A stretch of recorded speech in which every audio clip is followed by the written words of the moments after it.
की नजर हम पर पड़े, लोगों की नजर ध्यान खिंचवाने के लिए इंसान सुंदर बनता है।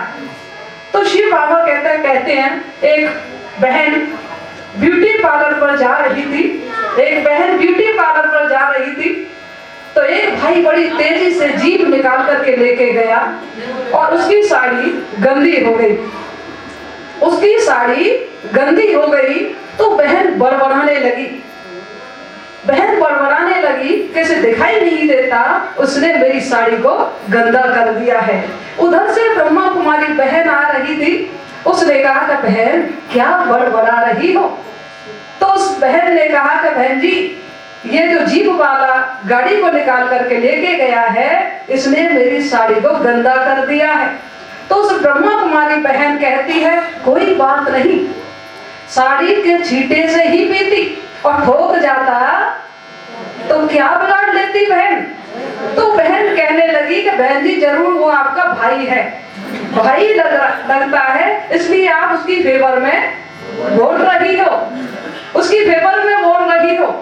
तो उसने कहा बहन तुम भी तो मेरी बहन हो, वो मेरा भाई है तो तुम भी मेरी बहन हो, कि बहन कहाँ जा रही हो?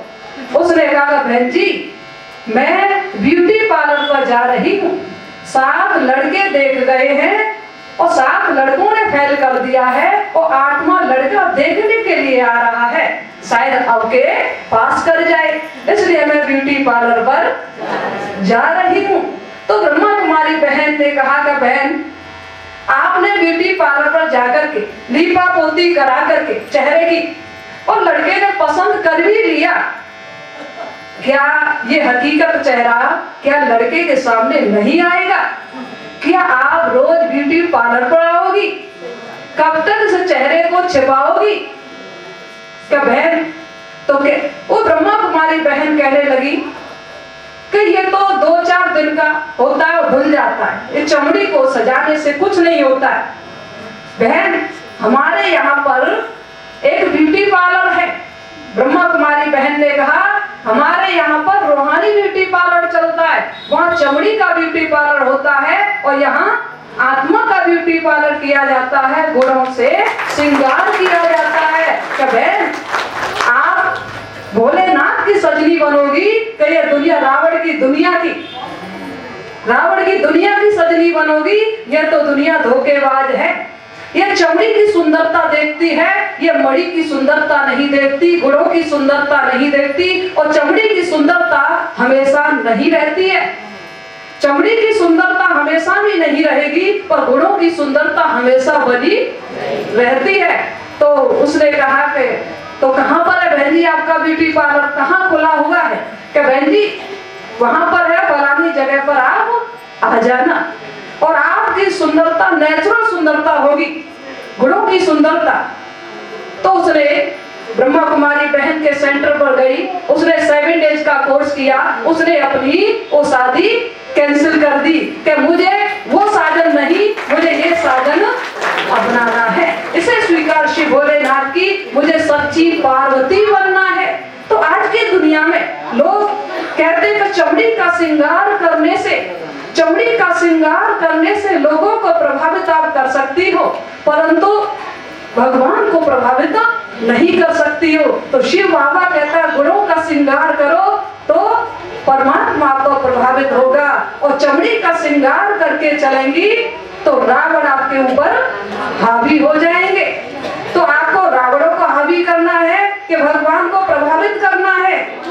भगवान को, भोलेनाथ को हमें प्रभावित करना है। कहते हैं ब्यूटी पार्लर में आज लोग ब्यूटी पार्लर की तरफ ज्यादा ध्यान खींच रहा है कि ब्यूटी पार्लर बूढ़ी माता 60 वर्ष की माता भी ब्यूटी पार्लर में जाती है, शादी उसकी है पर लीपा पोती कराने जाती है। तो आज का समय ये चल रहा है, आज सुपर खां घूम रही है, आज सुपर खाओं की कमी नहीं है। सुपर खां ने क्या किया, रामचंद्र जी के विश्व सुंदरी का रूप बना करके और रामचंद्र जी के पास आई थी वो सुपर खां। उसने कहा कि मैं आपको पसंद करती हूँ, आप मेरे साथ शादी कर लीजिए। तो रामचंद्र जी ने कहा कि देवी मेरे साथ तो मेरी अर्धांगिनी मेरे साथ है, आप तो लक्ष्मण जी को पूछ सकती हो। लक्ष्मण जी के साथ अर्धांगिनी नहीं है। अब लक्ष्मण जी के साथ पास जाइए, तो लक्ष्मण जी के पास जाती है, तो लक्ष्मण जी ने कहा कि देवी आप राम भैया के पास गई, उसी समय मैंने आपको माँ का रूप देखा है, माँ का रूप देखा है, मैं आपको पत्नी स्वीकार नहीं कर सकता। तो उसने जबरदस्ती की, प्रेशर डाला, तो लक्ष्मण जी ने नाक काट दी। तो आज की भी सुपरखाओं की कमी नहीं है, सुंदर चमड़ी की सजावट करके और लोगों को प्रभावित कर रही है। और पत्नी कह रही है बहन ये क्या कर रही है, इसका तो शादी हो चुकी है, कोई बात नहीं है, प्रभावित कर रही है। हमें इंसानों को प्रभावित नहीं करना है, हमें परमात्मा को प्रभावित करना है। तो सच्चा ब्यूटी पार्लर, जैसे मुड़सान में जिस घर में रहते थे उस घर में एक तो ब्यूटी पार्लर चल रहा था, चमड़ी का ब्यूटी पार्लर, और उसी के अंदर हम रहते थे। तो उस बहन से कहती कि बहन इस ब्यूटी पार्लर करके, चमड़ी का ब्यूटी पार्लर करा के थोड़ा अंदर भी आ जाया करो, थोड़ा आत्मा का भी श्रृंगार कर लिया करो। तो मैं उस बहन से कहा कि बहन आपके पास ब्यूटी पार्लर वाली जो कराने आती है, पहले चमड़ी का ब्यूटी पार्लर करो और फिर थोड़ा अंदर भी भेज दिया करो, जो हम भी गुणों का श्रृंगार करा सकें। तो सच्चा श्रृंगार हमें करना है, गुणों का श्रृंगार, हमें भोलेनाथ को प्रभावित करना है, इंसानों को प्रभावित नहीं करना है। ओम शांति।